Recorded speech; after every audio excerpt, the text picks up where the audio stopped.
돈 안 내고 따라다니는 데가 두 군데가 있어요. 항동 골프장이 돈 안 내고 가족이나 친지가 골프를 치면 따라갈 수 있고, 우리 산사이 골프장도 가족이나 또 친지가 골프를 칠 때 따라갈 수 있어요. 그 외에는 돈을 내야 돼. 걷는 값으로. 우리가 아는 평상시에 알고 있는 말들을 사용하면 그래서 많이 모이는 전 세계 사람들이 많이 모이겠죠. 방송에 나갑니다.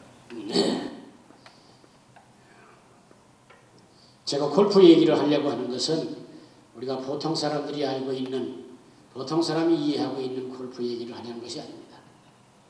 저도 얼마 전에 이 골프에 대한 책에서 글을 읽다가 발견을 했는데, 그거를 발견하면서 이게 믿음이다. 이게 믿음의 설계고 이게 교회의 설계다.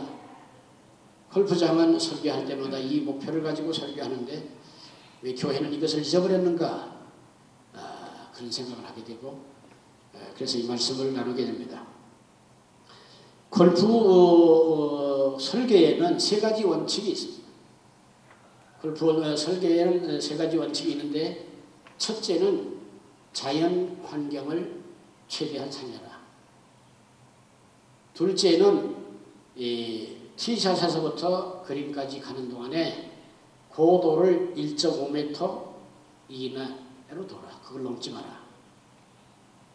그 다음에 세 번째는 골프의 초보자는 쉽게, 고수는 좀 어렵게 만들어라. 이게 골프장 건설의 3원칙입니다. 근데 이거를 제가 딱 읽으면서 이게 신앙이에요. 이게 신앙의 설계고 이게 교회의 설계인데, 이 교회가 이런 거 다 잊어버리고 없는 것입니다. 지금도 골프장을 짓는 사람들은 어디다가 골프장을 만들 거냐, 그 위치에 만들 때 이 3원칙이 어떻게 적용이 되느냐, 어떻게 적용을 시킬 거냐 라고 설계를 하게 된 것입니다. 한국에는 이 세 가지 원칙이 다 적용되고 합격하는 골프장은 없답니다. 이건 태국같이 이렇게 경지 정리해 놓은 같은 그런 땅에서 골프장을 건설하는 사람들만이 이 세 가지 원칙을 다 할 수 있고, 우리나라처럼 산지에다가 골짜기에다가 짓는 골프장은 오르막이 많고 내리막이 많기 때문에 세 가지 원칙이 다 들어맞을 수가 없는 것입니다. 첫 번째 원리가 뭐냐 하면 자연 환경을 인정해라. 우리 한국은 완전히 싹 밀어버리고 다시 만들어버리죠. 그러나 본래의 원칙은 자연 환경에 살릴 수 있는 것을 최대로 살려라. 이것입니다. 이것이 교회가 해야 할 일입니다. 많은 사람들이 전도를 할 때 저는 술꾼이기 때문에 전도 안 하고, 저는 노름꾼이기 때문에 저는 전도 안 하고, 저는 처벌 몇 놈이나 듣는 놈이기 때문에 전도 못 하고, 뭐 이렇게 생각합니다. 그 다음에 들어와도, 제 발로 들어와도 다 피하고 거기 원자포탄 떨어진 자리처럼 그런 것입니다. 제가 처음에 교회 목회를 하러 간 일이 있었는데, 와가지고 한 자리에 앉아 있으면서도 등 돌리고 앉아 있어요. 그리고 갈 때 제 갈 길로 가는 거예요. 같이 앉아서, 같은 의자에 앉았었는데, 장의자, 같이 앉았었는데도 불구하고, 인사도 안 하고, 그냥 피해가는 것입니다. 앉을 때 가능한 한 자리가 있으면 그런 사람하고는 안 앉고, 어쩔 수 없이 앉아도 인사도 안 하고 그냥 가고, 이 경우에. 그러나 골프장 원칙에 있어서 첫째가 뭐냐? 자연환경을 인정하라. 본래의 바위를 살릴 수 있으면 살려라. 본래의 나무를 살릴 수 있으면 살려라. 그거를 끌어안으라. 그걸 골프장으로 끌어들여라. 그걸 골프장 안에 있게 하라. 이런 것입니다. 우리는 많은 사람들을 받아줄 수 있어야 됩니다. 유대인들도 유대인 외에는 전도할 수 없었습니다. 예수님도 예수님의 제자들이 그렇게 있는 것을 알고 있었습니다. 예수님의 제자들도 성령을 받은 사람들도 유대인 밖에는 전도할 수 없는 것을 알고 있었습니다. 유대인 밖의 사람들에 대해서는 전도할 수 없는 거로 생각했습니다. 그래서 우리 주님은 고넬료 사건을 일으킨 것입니다. 고넬료를 끌어들이는 것을 보여준 것입니다. 그것 때문에 예루살렘의 회의까지 일어났습니다. 그것 때문에 베드로는 큰 시비가 일어나고 고뇌を치는 일도 있습니다. 그러나 주님이 이렇게 이방인에게도 복음의 문을 여는 것을, 이방인에게도 복음이 들어가기를 원하는 것을 주님이 보여주셨습니다. 시도하셨습니다. 주의 성령님께서 그것을 시도하지 않았다면 예수님의 제자들은 결코 유대 땅을 벗어날 수 없었을 것입니다. 사마리아 땅을 들어갈 수 없었을 것입니다. 네. 교회는 모든 것을 받아들일 수 있어야 되는 것입니다. 예, 모든 것을. 척다섯을 다 함께 끌고 교회 온다 할지라도 그 사람들을 받아들이고 해야 되는 것입니다. 우리가 처음에 전도하다 보면 그런 사람들 많이 만나잖아요. 제가 담배를 심하게 피워서 교회 못 가겠어요. 제가 술 끊어서 교회 못 가겠어요. 그러는 거예요. 근데 제가 술 때문에 교회를 못 가겠다는 사람에게 그런 얘기 했습니다. 교회 올 때만 안 먹으면 돼요. 교회 와서 예배드릴 때만 안 먹으면 돼요. 그래도 돼요. 그 예배 드리고 나도 술 먹고 싶어서 어떻게 하지? 술병 가져와가지고 예배당 밖에 이렇게 놔두고 예배 드리고 나가면서 또 들고 가면서 마셔도 돼요. 근데 그렇게 전도한 일이 있었어요. 그래도 된다고 그랬어요. 다만 예배 드리는 시간에는 좀 참으라 그랬어요. 참으라. 그래서 옛날에 그 담뱃대 들고 와가지고 담뱃대 예배당 밖에다가 기둥 이렇게 세워놓고 들어와서 예배드리고 또 나가면서 쌈지에서 꺼내가지고 또 집어넣어가지고 옛날 담배 그랬잖아요.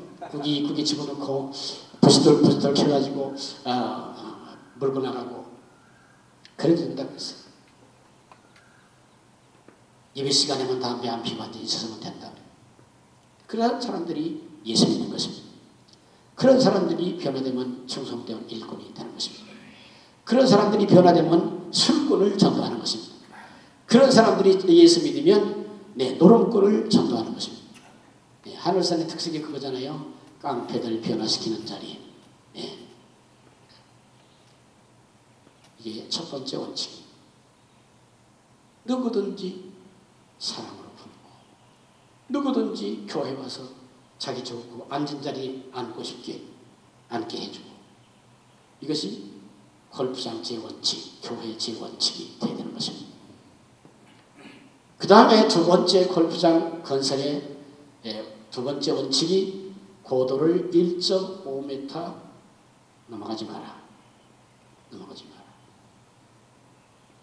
골프쟁이들이 운동하러 오는 거지만 그렇게 힘들게 하지 마라. 재미있게 건강이 되도록 만들어라. 재미있게. 그런 것입니다. 이것도 믿음인 것입니다. 이게 뭐냐? 우리 신앙 생활에 있어서 많은 사람들의 신앙의 기폭이 너무 심한 사람들이 많아요. 이스라엘 백성들이 광야를 지나가는 동안에 신앙의 기폭이 너무 컸어요. 너무 하늘과 땅, 천국과 지옥을 왔다 갔다 했어요. 왔다 갔다 했어요. 물론 환경이 천국과 지옥을 왔다 갔다 한 게 아니고 그들의 믿음의 감정이 그렇게 왔다 갔다 했어요. 좀 좋으면 좋다고 홍해를 건너고 난 다음에 바지가 벗어지도록 춤을 추고 북이 터지도록 했는데 뭐 조금 가다가 좀 목 좀 마르다고 아우성이고 물이 좀 쓰다고 그래서 아우성이고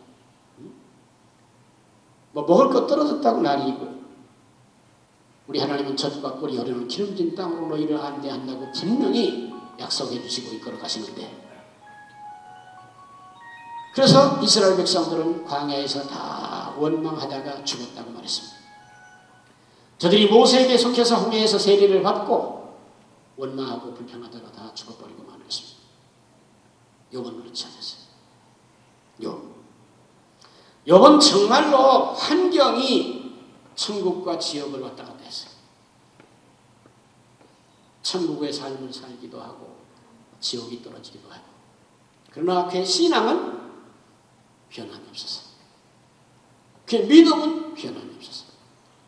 믿음의 기폭은 1.5m가 넘는 게 아니고 1m도 안 넘었어. 50cm도 안 넘었어.